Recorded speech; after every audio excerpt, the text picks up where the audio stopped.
Hello and welcome back to the Round the Road YouTube channel. There's a classic line in wrestling history. It's a phrase that doesn't just land, it stays. It goes like this: you don't have to like it, you don't have to love it, but you better learn to live with it. That's the Nature Boy Ric Flair. It's straight out of his 80s swagger era. If you know Flair, you know he'll usually follow it up with, because it's the best thing going today. Woo! So that became one of his, I shouldn't say one, that became his signature verbal strut. It was the kind of line that made the camera lean in. It reminded everyone that when Flair talked, the business revolved around him. Now, let's fast forward to last night on SmackDown for another big moment. We finally found out who Randy Orton was talking to on the phone, and no, it wasn't Stephanie, it wasn't Vince, it wasn't Shane, it wasn't Bob Orton Jr., it wasn't Kevin Owens, it wasn't The Rock. The mystery caller was Pat McAfee, former NFL punter, former Raw color analysis, and the host of the Pat McAfee Show on ESPN and TSN+. Instead of drawing the online criticism of McAfee, my main point is to highlight the positive aspects of his involvement. McAfee is not afraid to talk when that microphone hits his hand. A lot of today's WWE superstars are wealthy. I'm not naming names, but they're not wealthy enough to speak freely. They are successful, but not, I can say whatever I want and deal with the consequences later successful. That's part of why WWE and TKO value McAfee so much. He doesn't need the job. He doesn't need the check. He doesn't need the approval. Corey Graves is a fantastic commentator, sharp, informed, polished. But even with all that knowledge, you could tell that WWE saw McAfee as the bigger presence. The reason is simple. McAfee walks in with, McAfee walks in with a carefree, already made, nothing to lose energy. He's got that FU confidence most people in WWE can't afford to show. He's there because he wants to be, not because he has to be. When someone like that picks up the mic, the room changes. It's the same way it did when Flair strutted into a promo and told the world they didn't have to like it or love it, but they sure had to live with it. So let me give you a quick rundown of SmackDown's opening. Randy Orton opened the show and told the crowd that everything he's doing is for his family sitting ringside. Cody Rhodes came out almost immediately, took off his jacket, and got ready to fight. The two started brawling with zero hesitation, and then Pat McAfee slid in with a low blow to Cody Rhodes. McAfee grabbed the mic and revealed he was the one pushing Orton to kill everything and become ruthless again. The mystery caller is revealed. The alliance is official. Cody Rhodes gets left in a heap. Orton and McAfee walk backstage and leave the arena in a pickup truck.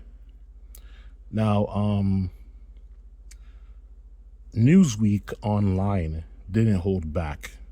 One opinion piece said, and I quote, "Although it gained a lot of attention online, it wasn't of the positive kind, with some saying it was one of the worst segments leading into WrestleMania ever produced," end quote.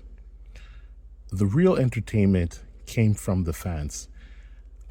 So this one fan on X, at retired IPL fan, said, "Pat McAfee being the mystery caller is one of the worst reveals I've ever seen in the history of professional wrestling. I can't believe it. There's got to be some catch." And then he followed it up with this comment: "Lil Yachty just helped take out Sami Zayn. LMFAO, what's going on?" Another social media comment made on X by the Public Enemy podcast. They said Triple H adding Jelly Roll and Pat McAfee to Randy Orton and Cody Rhodes' WrestleMania build. And honestly, they might be right. Jelly Roll is part of this storyline now. He was attacked by Orton last week. And on top of that, you got I Show Speed doing something with LA Knight that's clearly building towards the celebrity involvement, towards building WrestleMania 42, involving WrestleMania 42. Now, look, I know this sucks.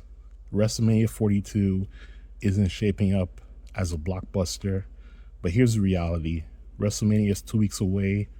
Nothing is changing. Nothing's getting rewritten. Nothing is going to magically please us, the fans, who are ripping Triple H apart for the booking. At the end of the day, you've got the freedom of speech, and you got the freedom to decide what you want to spend your money on after the government taxes it. And that, my friends, is something you do have to live with. Now, let's address the surge of damage control aimed at defending Paul Triple H Levesque after McAfee's sudden addition to the Randy Orton Cody Rhodes WrestleMania story. PW Insider reported that a WWE source told them McAfee's alignment with Orton did not originate from the creative team. This wasn't a Triple H idea. This was a TKO level directive handed down to WWE creative. Only then did Triple H approve it. One source even suggested the order may have come from the very top, Ari Emanuel himself. And here's where the dots connect. Back in February 2026, Bloomberg reported that McAfee had signed with Hollywood super agent Ari Emanuel. Apparently, he's trying to turn the ESPN host into the next Sylvester Stallone. McAfee is acting now with multiple TV and film projects lined up. So, of course, TKO wants him in a high visibility WrestleMania storyline. WWE becomes the promotional vehicle. So, yes, this wasn't a Triple H call, but he did go along with it. Who did Triple H originally have in mind for Orton's mystery caller? I have no idea. My assumption is that the entire mystery caller angle existed only because TKO needed a way to introduce McAfee into the story. But here's something the damage control crowd doesn't want to hear. If you think the McAfee twist stinks, and it does, don't forget the bizarre Stephanie McMahon and Cody Rhodes segment on Raw last week. That was a pure Triple H call. It smelled just as bad. You can't defend him on one side and pretend the other side doesn't exist. This is the new reality of WWE under TKO. Triple H has the influence, but he doesn't have the dominance. Some decisions are his, some are corporate, some are hybrid, and until the power structure stabilizes, the product will feel disjointed, because it is. McAfee's involvement wasn't organic, it was earned. It wasn't creativity driven. It wasn't creatively driven. It was a corporate mandate tied to his Hollywood push. Triple H, whether he liked it or not, signed off on it. That's the truth. Behind the curtain, to add to the McAfee discussion, right on cue, the veteran endorsement machine has kicked in.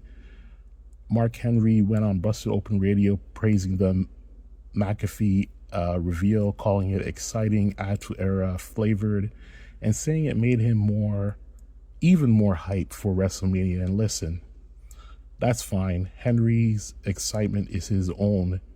He's allowed to love it. But the truth is that this type of veteran endorsement is exactly what WWE wants the public to notice after a controversial decision. Whenever WWE makes a decision that the fans push back on, I've noticed there's a pattern, a very familiar one. Suddenly, a respected veteran pops up on a podcast saying, "No, guys, This is actually great. This is what wrestling needs. So fans are supposed to turn babyface and accept the decision. It's not that these veterans are lying. It's that they're part of the ecosystem. They're connected. They're friendly with the company. They're not going to torch WWE on air, and WWE knows that. So these endorsements become soft PR, a way to smooth over a corporate driven move like McAfee being inserted into a storyline he doesn't belong in. Because let's be real, this wasn't a creative idea. This wasn't a Triple H vision. This was a TKO directive tied to McAfee's Hollywood push. And no amount of attitude era energy talk changes that. So Henry can be excited. That's his perspective. But the fact remains, this angle was designed to match a corporate mandate, not a creative vision. Some fans sensed some fans sensed it immediately, and veteran praise doesn't fix the story. Veteran praise doesn't make the angle organic. Veteran praise doesn't change the reason this happened. It just makes the PR machine louder. And that's why I don't take these podcast reactions as gospel. They're part of the show, just not the show that's happening on television. Now, this topic has a lot of runway, but I'm going to end the show right here. Leave your comments down below. Maybe we'll continue this discussion on the next episode, which will come tomorrow here on the Round Number One YouTube channel. This is Michael. I'll talk to you later.